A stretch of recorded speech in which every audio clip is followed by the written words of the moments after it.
Good morning. Welcome to day 8 of Harry Potter quarantine.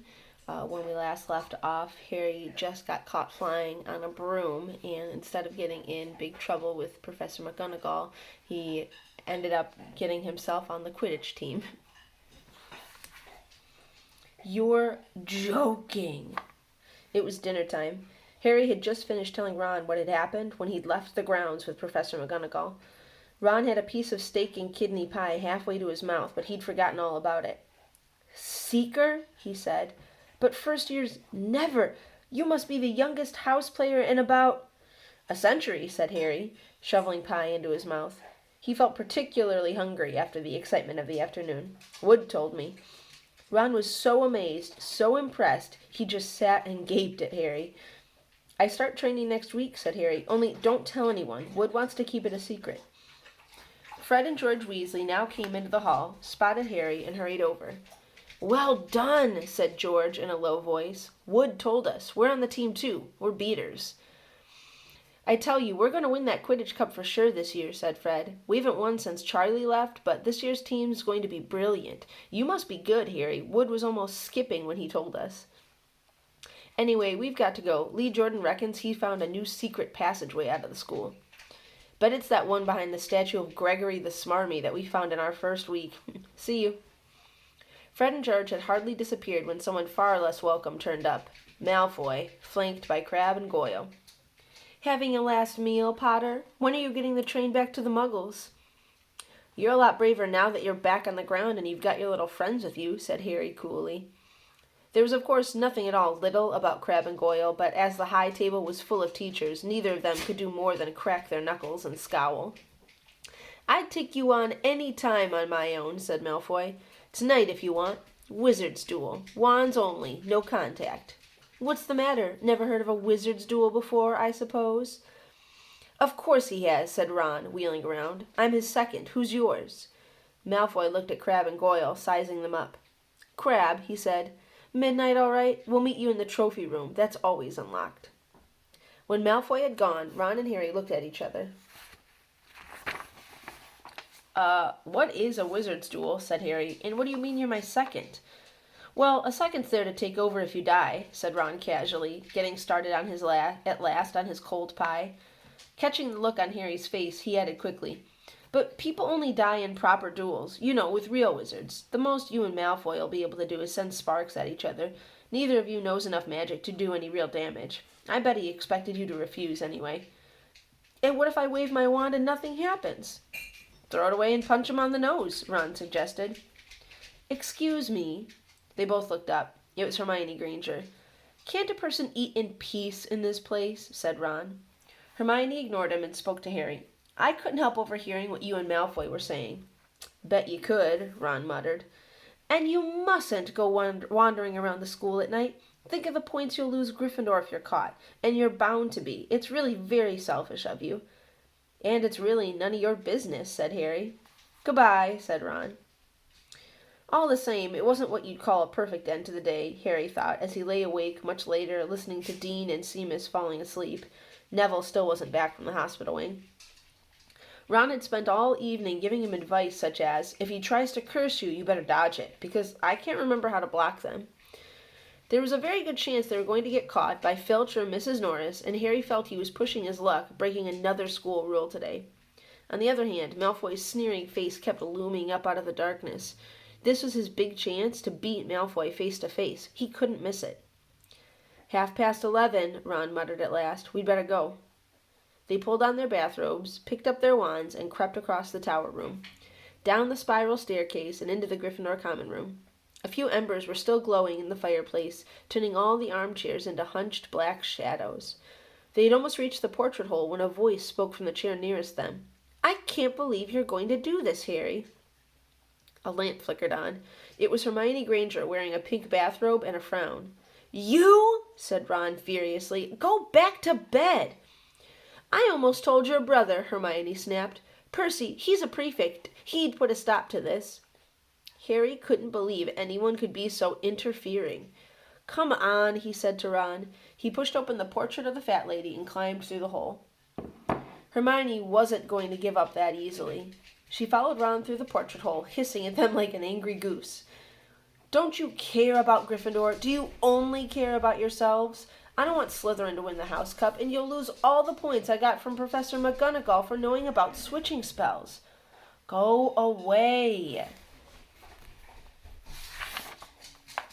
All right, but I warned you. You just remember what I said when you're on the train home tomorrow. You're so... But what they were, they didn't find out. Hermione had turned to the portrait of the fat lady to get back inside and found herself facing an empty painting. The fat lady had gone on a nighttime visit, and Hermione was locked out of Gryffindor Tower. Now what am I going to do? She asked shrilly. That's your problem, said Ron. We've got to go. We're going to be late. They hadn't even reached the end of the corridor when Hermione caught up with them. I'm coming with you, she said. You are not. Do you think I'm going to stand out here and wait for Filch to catch me? If he finds all three of us, I'll tell him the truth, that I was trying to stop you, and you can back me up. You've got some nerve, said Ron loudly. Shut up, both of you, said Harry sharply. I heard something. It was a sort of snuffling. Mrs. Norris? Breathed Ron, squinting through the dark. It wasn't Mrs. Norris, it was Neville. He was curled up on the floor, fast asleep, but jerked suddenly awake as they crept nearer. Thank goodness you found me. I've been out here for hours. I couldn't remember the new password to get into bed. Keep your voice down, Neville. The password is pig snout, but it won't help you now. The fat lady's gone off somewhere. How's your arm? Said Harry. Fine, said Neville, showing him. Madame Pomfrey mended it in about a minute. Good. Well, look, Neville, we've got to be somewhere. We'll see you later. Don't leave me, said Neville, scrambling to his feet. I don't want to stay here all alone. The Bloody Baron's been passed twice already. Ron looked at his watch and then glared furiously at Hermione and Neville. If either of you get us caught, I'll never rest until I've learned that curse of the bogies Quirrell told us about and used it on you. Hermione opened her mouth, perhaps to tell Ron exactly how to use the curse of the bogies, but Harry hissed at her to be quiet and beckoned them all forward. They flitted along corridors striped with bars of moonlight from the high windows. At every turn, Harry expected to run into Filch or Mrs. Norris, but they were lucky. They sped up a staircase to the third floor and tiptoed toward the trophy room. Malfoy and Crabbe weren't there yet. The crystal trophy cases glimmered where the moonlight caught them. Cups, shields, plates, and statues winked silver and gold in the darkness. They edged along the walls, keeping their eyes on the doors at either end of the room. Harry took out his wand in case Malfoy leapt in and started at once. The minutes crept by. He's late. Maybe he's chickened out, Ron whispered. Then a noise in the next room made them jump. Harry had only just raised his wand when they heard someone speak, and it wasn't Malfoy. Sniff around, my sweet. They might be lurking in a corner. It was Filch, speaking to Mrs. Norris. Horror-struck, Harry waved madly at the other three to follow him as quickly as possible. They scurried silently toward the door, away from Filch's voice. Neville's robes had barely whipped around the corner when they heard Filch enter the trophy room. They're in here somewhere, they heard him mutter. Probably hiding. This way, Harry mouthed to the others, and petrified they began to creep down a long gallery full of suits of armor. They could hear Filch getting nearer. Neville suddenly let out a frightened squeak and broke into a run. He tripped, grabbed Ron around the waist, and the pair of them toppled right into a suit of armor. The clanging and crashing were enough to wake the whole castle. Run! Harry yelled, and the four of them sprinted down the gallery, not looking back to see whether Filch was following. They swung around the doorpost and galloped down one corridor, then another, Harry in the lead, without any idea where they were or where they were going. They ripped through a tapestry and found themselves in a hidden passageway, hurtled along it, and came out near their charms classroom, which they knew was miles from the trophy room. I think we've lost him, Harry panted, leaning against the cold wall and wiping his forehead. Neville was bent in half, wheezing and sputtering. I told you, Hermione gasped, clutching at the stitch in her chest. I told you. We've got to get back to Gryffindor Tower, said Ron, quickly as possible. Malfoy tricked you, Hermione said to Harry. You realize that, don't you? He was never going to meet you. Filch knew that someone was going to be in the trophy room. Malfoy must have tipped him off. Harry thought she was probably right, but he wasn't going to tell her that. Let's go. It wasn't going to be that simple. They hadn't gone more than a dozen paces when a doorknob rattled and something came shooting out of a classroom in front of them. It was Peeves. He caught sight of them and gave a squeal of delight. "Shut up, Peeves! Please, you'll get us thrown out!" Peeves cackled. "Wandering around at midnight, ickle firsties? Tut, tut, tut! Naughty, naughty, you'll get caughty!" "Not if you don't give us away, Peeves, please." "Should tell Filch, I should," said Peeves in a saintly voice, but his eyes glittered wickedly. "It's for your own good, you know." "Get out of the way," snapped Ron, taking a swipe at Peeves. This was a big mistake. "Students out of bed!" Peeves bellowed. "Students out of bed, down the charms corridor!" Ducking under Peeves, they ran for their lives, right to the end of the corridor where they slammed into a door, and it was locked. "This is it," Ron moaned as they pushed helplessly at the door. "We're done for. This is the end." They could hear footsteps, Filch running as fast as he could toward Peeves's shouts. "Oh, move over," Hermione snarled. She grabbed Harry's wand, tapped the lock, and whispered, "Aloha Mahora." The lock clicked and the door swung open. They piled through, shut it quickly, and pressed their ears against it, listening. "Which way did they go, Peeves?" Filch was saying. "Quick, tell me." "Say please." "Don't mess with me, Peeves. Now, where did they go?"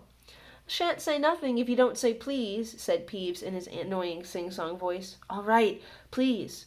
"Nothing! Ha ha! Told you I wouldn't say nothing if you didn't say please. Ha ha ha!" And they heard the sound of Peeves whooshing away and Filch cursing in rage. "He thinks this door is locked," Harry whispered. "I think we'll be okay." "Get off, Neville!" For Neville had been tugging on the sleeve of Harry's bathrobe for the last minute. "What?" Harry turned around and saw quite clearly what. For a moment he was sure he'd walked into a nightmare. This was too much on top of everything that had happened so far. They weren't in a room, as he had supposed. They were in a corridor. The forbidden corridor on the 3rd floor. And now they knew why it was forbidden. They were looking straight into the eyes of a monstrous dog. A dog that filled the whole space between ceiling and floor. It had 3 heads. 3 pairs of rolling, mad eyes, 3 noses, twitching and quivering in their direction, 3 drooling mouths, saliva hanging in slippery ropes from yellowish fangs. It was standing quite still, all 6 eyes staring at them, and Harry knew that the only reason they weren't already dead was that their sudden appearance had taken it by surprise. But it was quickly getting over that. There was no mistaking what those thunderous growls meant. Harry groped for the doorknob. Between Filch and death, he'd take Filch. They fell backward. Harry slammed the door shut, and they ran, almost flew, back down the corridor. Filch must have hurried off to look for them somewhere else because they didn't see him anywhere, but they hardly cared. All they wanted to do was put as much space as possible between them and that monster. They didn't stop running until they reached the portrait of the fat lady on the 7th floor. "Where on earth have you all been?" she asked, looking at their bathrobes hanging off their shoulders and their flushed, sweaty faces. "Never mind that. Pig snout, panted Harry, and the portrait swung forward. They scrambled into the common room and collapsed, trembling, into armchairs. It was a while before any of them said anything. Neville, indeed, looked as if he'd never speak again. "What do they think they're doing, keeping a thing like that locked up in a school?" said Ron finally. "If any dog needs exercise, that one does."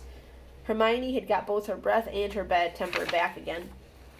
"You don't use your eyes, any of you, do you?" she snapped. "Didn't you see what was standing on?" "The floor?" Harry suggested. "I wasn't looking at its feet. I was too busy with its heads." "No, not the floor. It was standing on a trap door. It's obviously guarding something." She stood up, glaring at them. "I hope you're pleased with yourselves. We could all have been killed. Or worse, expelled.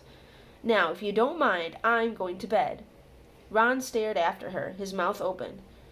"No, we don't mind," he said. "You'd think we dragged her along, wouldn't you?" But Hermione had given Harry something else to think about as he climbed back into bed. The dog was guarding something. What had Hagrid said? Gringotts was the safest place in the world for something he wanted to hide, except, perhaps, Hogwarts. It looked as though Harry had found out where the grubby little package from Vault 713 was. That's the end of Chapter 9. Tomorrow we'll pick back up with Chapter 10, Halloween.